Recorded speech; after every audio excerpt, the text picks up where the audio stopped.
Bismillahirrahmanirrahim. Miftahul jannah as-salat.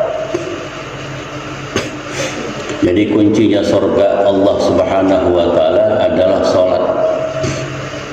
Nah, jadi barang siapa yang menjaga salat 5 waktunya dan wudu yang sempurna, yaitu dalam keadaan bersuci yang sempurna, tepat waktunya, tidak pakai nunda-nunda, nanti di akhirat, di hari kiamat, dia datang dalam keadaan bercahaya, mendapatkan burhan dari Allah Subhanahu wa ta'ala.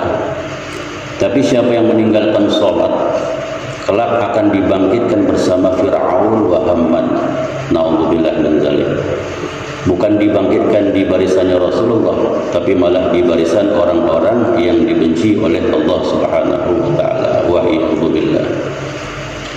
Dan orang yang meninggalkan sholat, kalau secara sengaja dan meyakini sholat itu bukan suatu kewajiban, maka kufur orang tersebut, keluar dari syariat agama. Na'udzubillah. Nah, kalau meninggalkannya karena malas, kan biasa kita kadang-kadang suka timbul malas kan, ya? Nyender terus tidur pulas, padahal kewajiban sholat kita udah dengar, kita gelesar akhirnya pulas. Jadi malas kita nak jalanin sholat, maka kita bisa masuk jadi orang yang munafik. Na'udzubillah min dzalik. Jadi jangan sampai kita menjadi orang yang meninggalkan sholat. Nah, dalam hadis juga disebutkan oleh Rasulullah SAW yang diriwayatkan oleh Abu Hurairah radhiyallahu anhu, man tawadda'a fa ahsana al-wudu, man tawadda'a fa ahsana al-wudu, barang siapa yang berwudu dengan sebaik-baik wudu, kemudian dia keluar, tujuannya keluar menuju ke tempat sholat, maka sesungguhnya ketika dia keluar dari rumahnya sudah dianggap melaksanakan sholat. Maksudnya dianggap melaksanakan sholat, sholat apa? Yaitu sudah mendapat ganjaran mulai daripada dia keluar.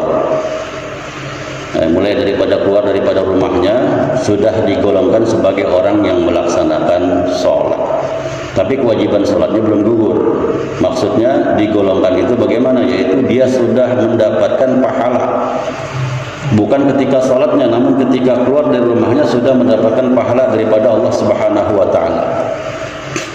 Yaitu Allah mencatat, apa yang dicatat? Setiap langkah demi langkah kakinya kebaikan, dan setiap langkah kakinya menghapus kesalahan.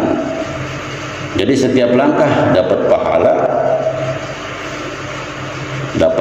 setiap langkah 1 dapat pahala, langkah 2 dapat pahala. Dan juga bukan hanya pahala, dapat mengampuni dosanya. Nah, kalau dosanya 100, langkahnya kakinya 100, maka 100 dosanya diampuni oleh Allah Subhanahu wa ta'ala, dan dapat pahala 100. Udah dosanya dihapus, dapat pahala 100. Jadi diganti kesalahannya oleh Allah Ta'ala dengan kebaikan. 100 dosanya hilang, malah dapat 100 kebaikan daripada Allah Subhanahu wa ta'ala. Fa'idha sami'a ahadukum al-iqamah fala yanbaghi lahu an yata'akhkhar. Ketika salah seorang daripada kalian mendengarkan iqamah, qamat, maka jangan sampai terlambat. Jadi jangan sampai kita dengar iqamah, dengar qamat kita masih aja santai. Jadi usahakan sudah ada di dalam masjid. Fa inna a'zamakum azran ab'adukum daran. Yang paling banyak, yang paling mulia daripada kalian mendapatkan pahala adalah orang yang rumahnya paling jauh.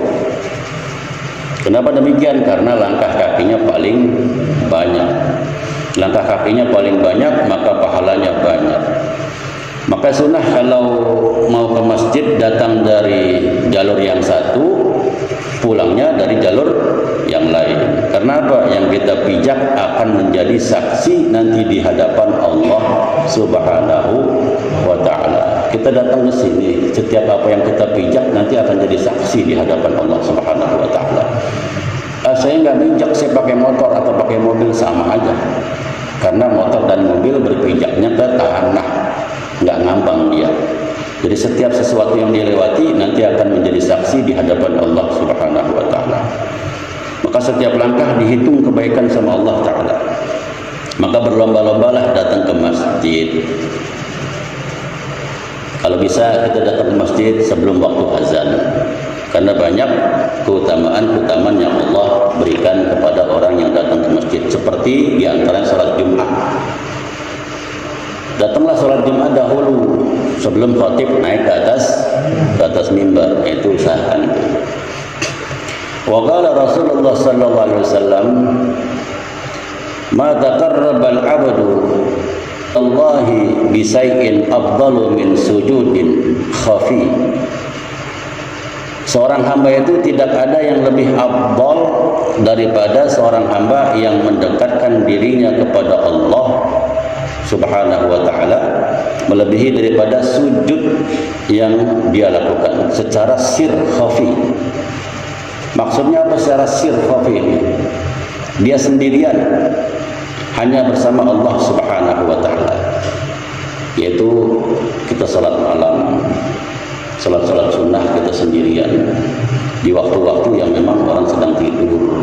Itu tinggal kita berdua dengan Allah Subhanahu wa ta'ala. Ketika dia melakukan sujud, itu adalah momen-momen atau saat-saat paling dekatnya seorang hamba dengan Allah Subhanahu wa ta'ala. Ngaduk dah tuh di sujud. Kan banyak urusan kita, pengen ini, pengen itu, ngeluh ini, ngeluh itu. Nah, lagi di sujud ngeluh sama Allah Ta'ala. Itu saat-saat terdekatnya hamba kepada Sang Maha Pencipta. Minta apa yang jadi keluh kesah kita kepada Allah Subhanahu wa ta'ala. Dalam hadis Nabi juga mengatakan, ma min muslim yasjudu lillahi sajadatan illa rafa'ahu Allahu biha darajah wa hatta anhu biha sayyi'ah. Tidak seorang pun daripada muslim yang bersujud lillah, itu karena Allah sujudnya, semata-mata karena Allah, sajadatan, walaupun sujudnya cuma sekali, tapi sujudnya semata-mata karena Allah Subhanahu wa ta'ala, terkecuali Allah Subhanahu wa ta'ala akan mengangkat darajatnya dan akan mengampuni dosanya. Jadi kalau kita mau cepat naik derajat kita bagaimana? Banyakin sujud, niscaya insya Allah dia angkat darajat kita. Kita berbisik di tanah didengar sama Allah yang Maha Kuasa, maka banyakkan sujud. Jadi sujud ini waktu yang paling romantis sebetulnya, waktu ketika kita sangat dekat dengan Allah Subhanahu wa ta'ala. Jadi sholat itu kita mendekat kepada Allah, dan waktu paling dekatnya yaitu di saat kita sujud di hadapan Allah Subhanahu wa ta'ala. Datang salah seorang kepada Rasulullah sallallahu alaihi wasallam dan berkata, "Qad Allah ay ya'alani min ahli syafa'ati." Qad Allah ay ya'alani min ahli syafa'atik. Ya Rasulullah, doakan saya supaya saya menjadi orang yang kelak mendapatkan syafaatmu. Wa an yarzuqani murafaqatik fil jannah. Wa an yarzuqani murafaqatik fil jannah. Dan semoga Allah itu memberikan aku kenikmatan surga, bisa bersama denganmu di surga Allah Subhanahu wa ta'ala. Maka Nabi menjawab, "A'inni bikasratis sujud." Sujudlah yang banyak, kata Rasulullah. Jadi sujudlah yang banyak kepada Allah Subhanahu wa ta'ala.